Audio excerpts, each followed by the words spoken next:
فقد قال النبي صلى الله عليه وسلم نذر الله امرأ سمع مقالتي فحفظها ووعاها وأداها أو كما قال عليه الصلاة والسلام. اللهم صل على سيدنا محمد وعلى آل سيدنا محمد وبارك وسلم. اللهم صل على سيدنا محمد وعلى آل سیدنا محمد وبارک وسلم. بہت خوشی ہو رہی ہے الحمدللہ حفظ الحدیث کو پاکستان میں ایک رواج حاصل ہو، بندہ جس کی دلی تمنا ہے. اور ہمارے ادارے میں شروع سے جب سے ادارہ قائم ہوا حفظ الحدیث کے بارے میں محنت جاری ہے، اور درس نظامی کے درجات کے علاوہ ہمارے پاس ایک علیحدہ شعبہ بھی ہے جس میں 500 حدیث پہلے یاد کروائی جاتی تھیں اور اب 350 حدیث بخاری اور مسلم کی یاد کروائی جاتی ہیں. تو حضور پاک صلی اللہ علیہ وآلہ وسلم کی احادیث کو یاد کرنا، یاد رکھنا یہ ایک بہت بڑی سعادت ہے. اللہ کے نبی نے فرمایا اللہ تعالیٰ اس شخص کے چہرے کو سبز و شاداب رکھے جو میری باتوں کو سنے اور یاد کرے. تو آپ لوگ خوش قسمت ہیں کہ اللہ نے آپ کو موقع دیا، آپ حدیث پڑھتے بھی ہو، یاد بھی کرتے ہو، ان کا ترجمہ بھی سمجھتے ہو. جتنے طلبہ بیٹھے ہیں سب سے گزارش ہے کہ وہ سارے اس کا اہتمام کریں، خوب محنت سے یاد کریں.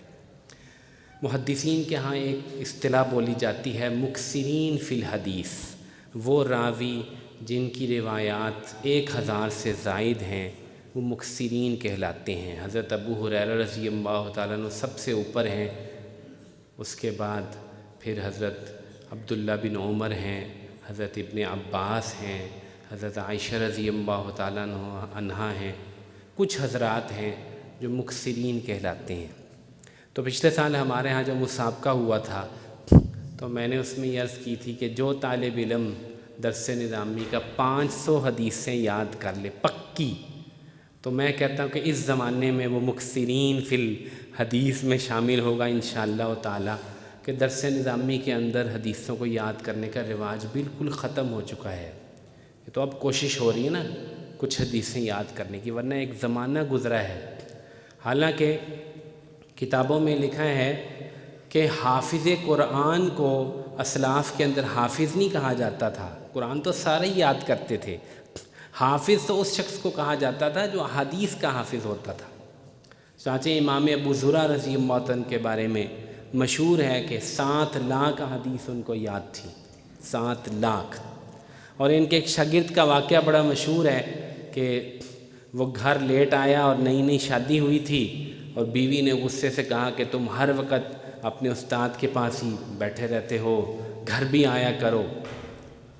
اس نے کہا کہ میرے استاد کی توہین مت کرو. اس نے کہا تم ہر وقت بس استاد کے پاس بیٹھے، مجھے چھوڑ دو. دونوں میں تلخ کلامی ہو گئی.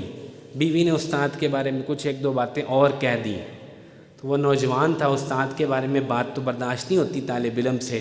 اس نے کہا اگر میرے استاد کو 1 لاکھ حدیثیں یاد نہ ہو، 1 لاکھ، تو تجھے 3 طلاق.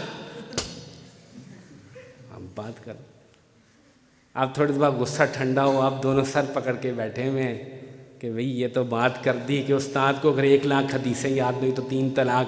نئی نئی شادی ہوئی ہے اس کو تو طلاق ہو گئی.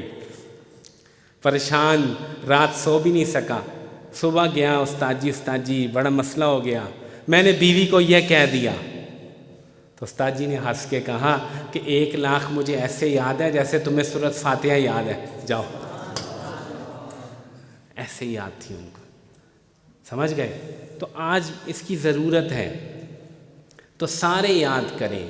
یہ جو مسابقے میں ہر سال آ جاتے ہیں نا، یہ چند لڑکے ہوتے ہیں بس، باقی کہتے ہیں بس ہماری چھٹی ہے. یہ بڑا مسئلہ ہے. وہ کہتے ہیں ہماری چھٹی ہے. ہمارے ہاں بھی ہر سال مسابقے میں ایک جیسے ہی وہی ایک ہی لڑکا ہر درجے سے آ رہا ہے، وہ 7 سال سے وہی آ رہا ہے. تو اس کی ذرا کوشش کریں کہ سارے یاد کرو، سارے کوشش کرو. ٹھیک ہے آپ مسابقے میں نہیں پہنچ سکتے، کوئی بات نہیں، اللہ کے ہاں تو آپ کا مقام بن جائے گا نا اگر آپ یاد کرو گے. اور جو حدیثیں یاد کرتا ہے اور حدیث کو پڑھتے ہیں متن کے ساتھ، اس کے کلام میں جو نورانیت ہوتی ہے وہ حدیث کا ترجمہ پڑھنے اور مفہوم پڑھنے والے نہیں ہوتی۔ تبلیغی جماعت والے کہتے ہیں ایک حدیث کا مفہوم یہ ہے، تم علماء بن رہے ہو، آپ بیان کرو تو یہ نہ کہو کہ ایک حدیث کا مفہوم یہ ہے، بلکہ متن پڑھو، متن پڑھو، یہ تمہاری شان ہے۔ تم بھی حدیثوں کے مفہوم سناؤ گے تو پھر کیا فائدہ ہوا؟ وہ تو سارے تبلیغ والے سناتے ہیں۔ تو صحیح حدیث تم بیان میں کرو، ایسی حدیثیں نہ سناؤ جن کی کوئی سند نہیں ہے، اور وہ حدیثیں سناؤ جو تمہیں پکی پکی یاد ہے، ان کا عربی متن تمہیں یاد ہونا چاہیے پانی کی طرح، ٹھیک ہے نا؟ یہ کام ہے، سب کا کام ہے۔ وہ آخر میں جو لڑکا بیٹھا نا سب سے آخر میں، وہ ٹوپی والا، اس کو بھی ساری حدیثیں یاد ہونی چاہیے۔ ہاں سمجھ گئے بات کو؟ حوالہ جو ہے نا، حوالے میں غلطی ہو جائے کہ مسلم ہے یا ابو داؤد ہے، خیر ہے، کوئی بات نہیں، حدیث کے متن میں غلطی نہیں ہونی چاہیے۔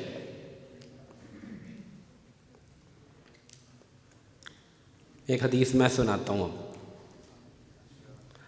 عن ابی عبد الرحمن عبد اللہ بن مسعود رضی اللہ تعالی عنہ قال قال رسول اللہ صلی اللہ حدثنا رسول اللہ صلی اللہ علیہ وسلم وهو الصادق المصدوق ان احدکم یجمع خلقه في بطن امه 40 یوما نطفة ثم يكون علقة مثل ذلك ثم يكون مزغة مثل ذلك ثم يرسل إليه الملك فينفخ فيه الروح ويؤمر بأربع كلمات بكتب رزقه وعجله وعمله وشقي أو سعيد فوالله الذي لا إله إلا هو إن أحدكم ليعمل بعمل أهل النار حتى ما يكون بينه وبينها إلا ذراع فيسبق عليه الكتاب فيعمل بعمل أهل الجنة فيدخلها وإن أحدكم ليعمل بعمل أهل النار بعمل أهل الجنة حتى ما يكون بينه وبينها إلا ذراع فيسبق عليه الكتاب فيعمل بعمل أهل النار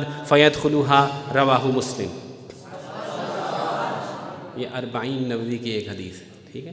تو سب کو شوق ہو ایسے حدیثیں پڑھنے کا، اور یاد بھی کرو اور سناؤ بھی۔ اور بعض اوقات آپ کو ساری حدیث یاد نہیں ہوتی تو کوئی بات نہیں، جتنی یاد ہے اتنی صحیح بیان میں سنا دو، جتنی یاد ہے کوشش کرو جو بھی پڑھو کچھ نہ کچھ تو ضرور یاد کر لو، ٹھیک ہے؟ کچھ نہ کچھ یاد کر لو، کچھ نہ کچھ سنا دو۔ تو یہ آپ کی شان ہے، آپ عالم بن رہے ہو، حدیثوں کو یاد کرو۔ رسول اللہ صلی اللہ علیہ وسلم کا جب بھی نام آئے محبت سے صلی اللہ علیہ وسلم کہو۔ امام احمد بن حنبل فرمایا کرتے تھے کہ رسول پاک صلی اللہ علیہ وسلم نے ارشاد فرمایا کہ میرے سب سے قریب قیامت میں وہی لوگ ہوں گے جو سب سے زیادہ مجھ پہ درود پڑھنے والے ہوں گے، یہ محدثین ہیں جو جب بھی میرا نام لیتے ہیں تو صلی اللہ علیہ وسلم کہتے ہیں۔ تو اس لیے ایک مکمل درود شریف ہے صلی اللہ علیہ وسلم۔